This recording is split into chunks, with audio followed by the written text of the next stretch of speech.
J'ai 27 ans. Elle en a 49. Je suis son nouveau voisin et hier, j'ai découvert qu'elle était une célèbre romancière qui cachait son identité. Notre amour naissant pourrait mettre en péril le secret qu'elle protège depuis des années. Abonnez-vous pour découvrir comment notre histoire d'amour a survécu aux révélations et aux dangers.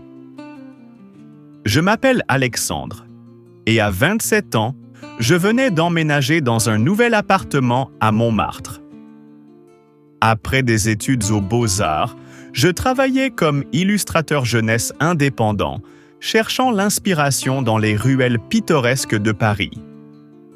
Mon nouvel atelier, sous les toits, offrait une vue magnifique sur les toits de zinc et la basilique du Sacré-Cœur.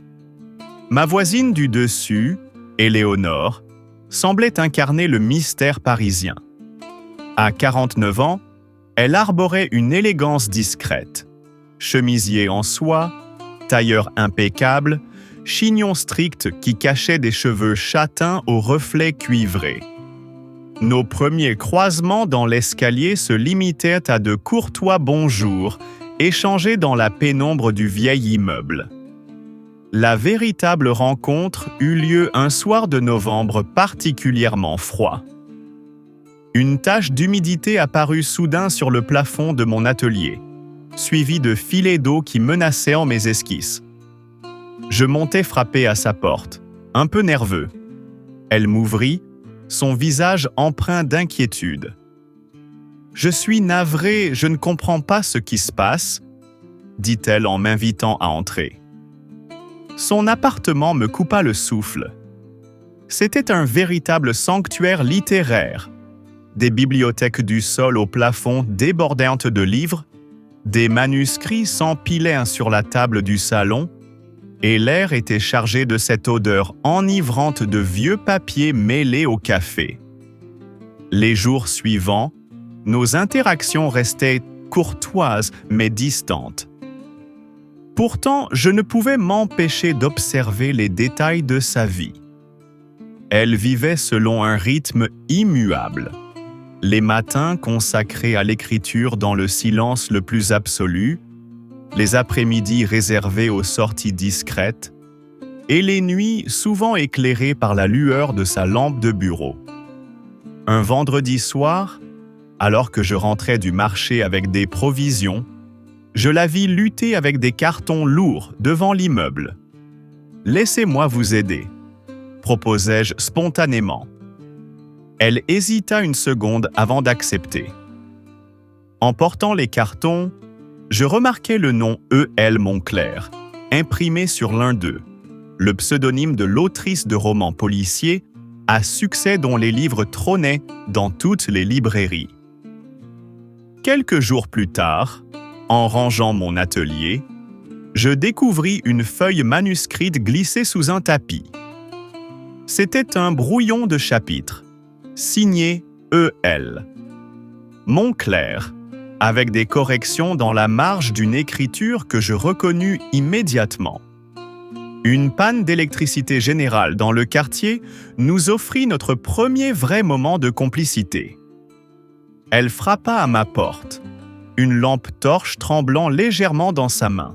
« J'ai toujours eu peur du noir, » avoua-t-elle, la voix plus vulnérable que je ne l'avais jamais entendue.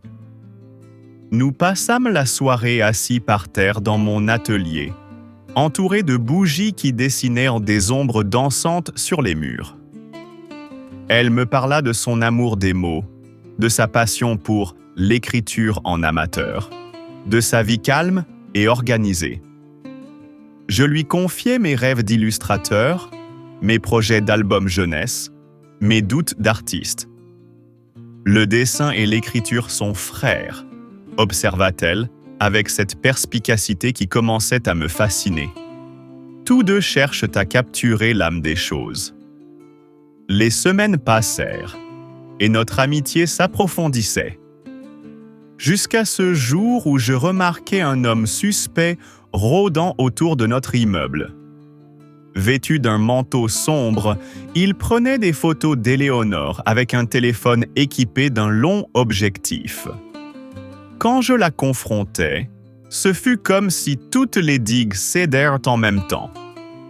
Elle s'effondra sur son canapé, les épaules secouées par les sanglots. « Euel Moncler, c'est moi », avoua-t-elle, la voix brisée. Mon dernier roman s'inspire d'une affaire criminelle réelle. La famille du condamné me harcèle depuis des mois. Ils veulent que je retire le livre des ventes et que je présente des excuses publiques.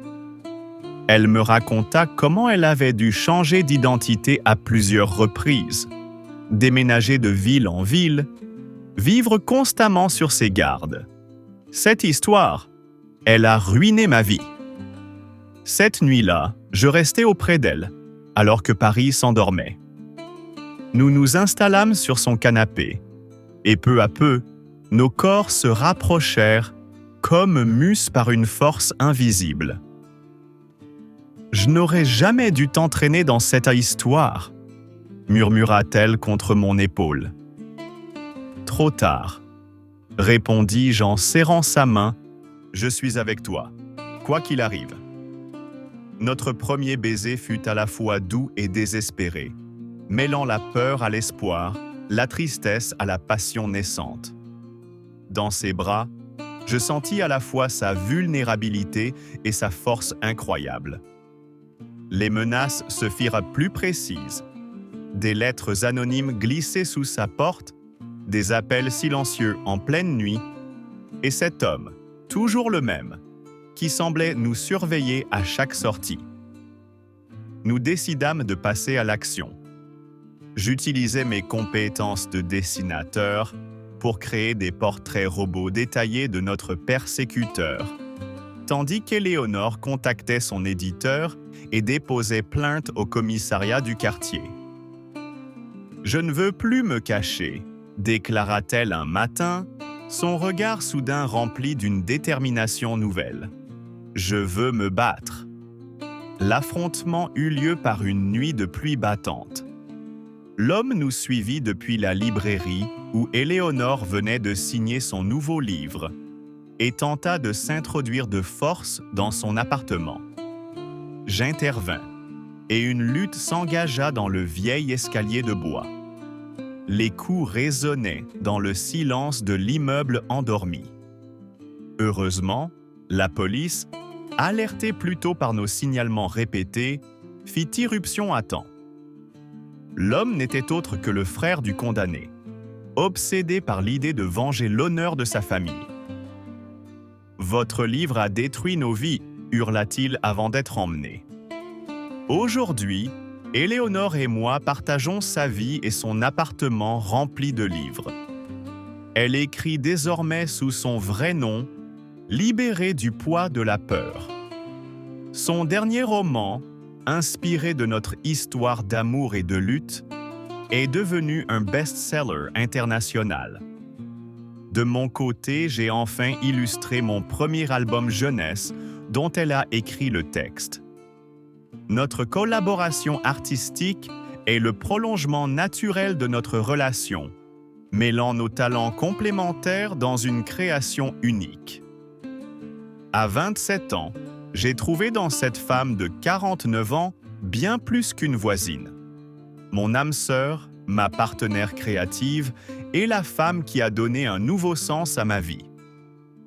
Et chaque jour, dans notre nid douillet de Montmartre, nous continuons d'écrire ensemble le plus beau des romans, celui de notre amour.